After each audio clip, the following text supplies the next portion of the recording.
कालीन स्त्रिया पूर्णिका कोसल देशाची राजधानी श्रावस्ती येथे बौद्ध काळात सुदत्त नावाचा एक व्यक्ती राहत होता। तो राज्याचा कोषाध्यक्ष होता। तो गोरगरीब व अनाथ पीडित यांना नेहमी दान धर्म करीत असल्याने अनाथपिंडक म्हणून ओळखला जात होता। त्याच्या घरी अनेक नौकर चाकर व नोकरांनी घरकाम करणारे होते। त्या सर्वांना तो मजुरी देत होता, सांभाळीत होता। अशाच एका दासीची मुलगी, तिचे नाव पूर्णिका होते। तीही तिच्या आईबरोबर राहत होती। तिला घरी पाणी भरण्याचे काम तिच्या मालकिनीने दिलेले होते। अनाथपिंडक हा बौद्ध धम्माचा अनुयायी होता, त्यामुळे त्याच्या घरातील वातावरण संस्कार हे बुद्धाच्या उपदेशाप्रमाणे होत होते। अशा वातावरणात वावरणारी ही पूर्णिका मुलगी तिच्या मालकिनीच्या कडक स्वभावामुळे नियमित काम करीत असे। ती दासी पुत्री असल्यामुळे तिला कडक थंडीत ही पाणी भरण्याचे काम करावेच लागले, अन्यथा मालकिनीच्या शिक्षेस सामोरे जावे लागत असे। एके दिवशी पूर्णिकाने कडक थंडीत एका ब्राह्मणाला नदीत स्नान करीत असताना पाहिले। नदीत आंघोळ केल्याने माणसाची पापी धुतली जातात, तो शुद्ध होतो असे मानणाऱ्या त्या ब्राह्मणाला तिने विचारले, हे ब्राह्मण गृहस्था, मी तर माझ्या मालकिनीच्या भीतीमुळे अशा कडक थंडीत ती पाणी भरण्याचे काम करते। तू कोणाच्या भीतीने पाण्यात उतरून स्नान करतोस? तुझे शरीर थंडीमुळे किती धडधड उडत आहे।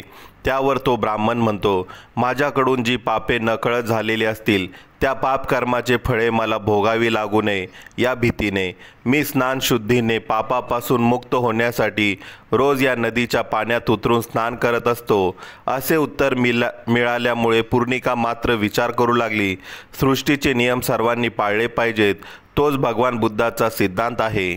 आणि हा ब्राह्मण जर पापकर्म करीत असेल, खोटे बोलत असेल, लोकांची फसवणूक करत असेल आणि लोकांकडून फुकट काही घेऊन कष्ट न करता धन संचय करत असेल, त्याचप्रमाणे हा किती अंधश्रद्धा बाळगणार आहे।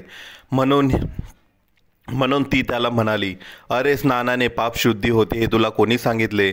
जर पाण्याने शुद्ध होता येत असेल तर नदीत, तळ्यात आणि समुद्रात जे जलचर प्राणी, मासे, कासव, बेडूक, मगर इत्यादी आहेत, ते प्राणी किती शुद्ध झाले असते।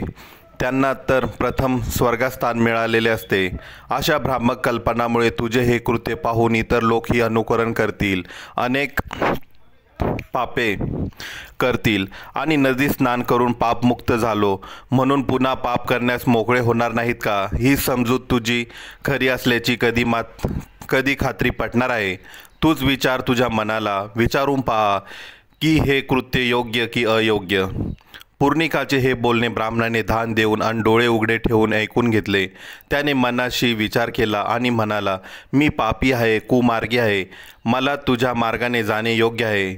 मुली तू तर बुद्धिमान आहेस, तू मला मार्ग दाखविलास, मी यापुढे शुद्ध आचरण ठेवून माझे आयुष्य जगेन। मला वाटते की तू मला मार्ग दाखविलास म्हणून मी ही वस्त्रे तुला देऊ इच्छितो, तुझ्या कामी येतील याचा स्वीकार कर। त्यावर पूर्णिका त्या ब्राह्मणास म्हणते, मला नको तुझी ती वस्त्रे, तुझ्या जवळच ठेव, मला त्याची आवश्यकता नाही, घेण्याची इच्छा नाही। आणि हे ब्राह्मण, जर तुला खरेच दुःखाचे भय वाटत असेल तर कधीही उघड किंवा लपून पापकर्म कशाला करतोस? नीती नियम, निसर्ग नियम काय सांगतात त्याचा अभ्यास कर। तू बुद्धाला, धम्माला व संघाला शरण जा, सदाचाराचे पालन कर असा उपदेश केला। पूर्णिकेच्या या कर्तृत्वाची सर्वत्र वाहवा झाली। ही गोष्ट अनाथपिंडकाच्या कानी गेली। अनाथपिंडक प्रसन्न झाला व त्याने तिचे कौतुक केले, आदर सत्कार करून तिची त्वरित दास्यातून मुक्तता केली।